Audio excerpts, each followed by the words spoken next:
Pastor Abante, on the way na ang karma mo. Ito, galing sa korte mismo. Ayon dito sa balita ngayon, second placer Pastor Abante nung nakaraang eleksyon ay hindi naman talaga siya yung nanalo doon. Pangalawa lang siya na ibinoto.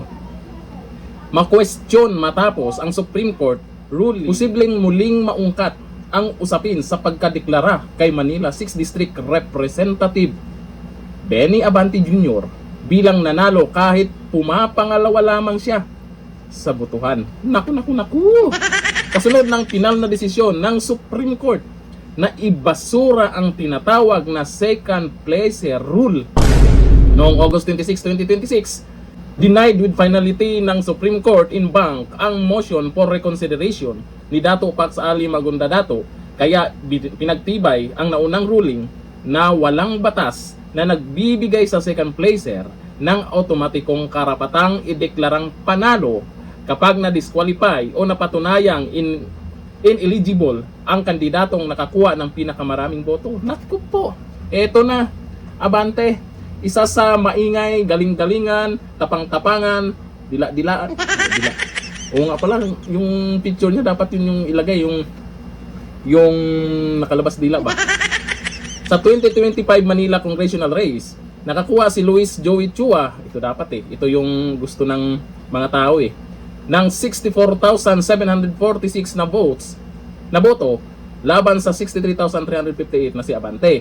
Gayunman, kinansila ng COMELEC ang COC ni Oy dahil sa citizenship issue at kalaunan ay idineklara si Abante bilang duly elected representative.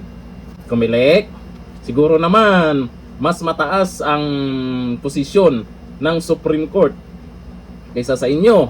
Siguro naman dapat sundin ang Supreme Court kung ano yung nasa batas. Hindi naman pwedeng sa ibang lugar lang, sa ibang kandidato sinusunod yan.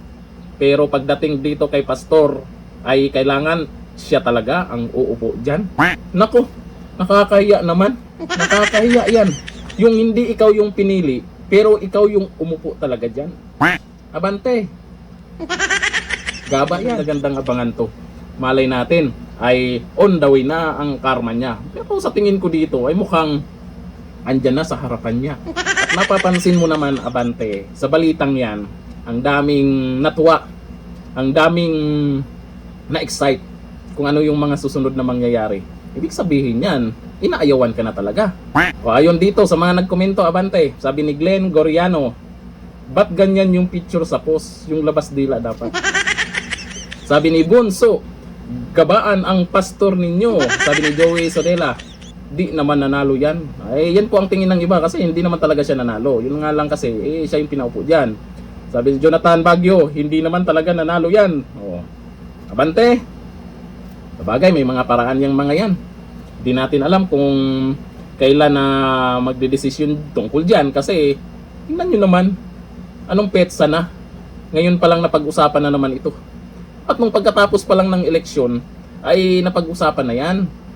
Hindi yung sumahod na, di ba? Pero sa totoo lang, nakakahiya yung ganyan no?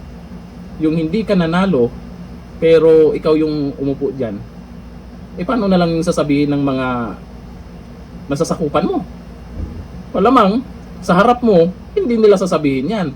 Pero pag wala ka, alam na kung ano yung ikikwento nila. Kaya dito lang, thank you. Bye-bye.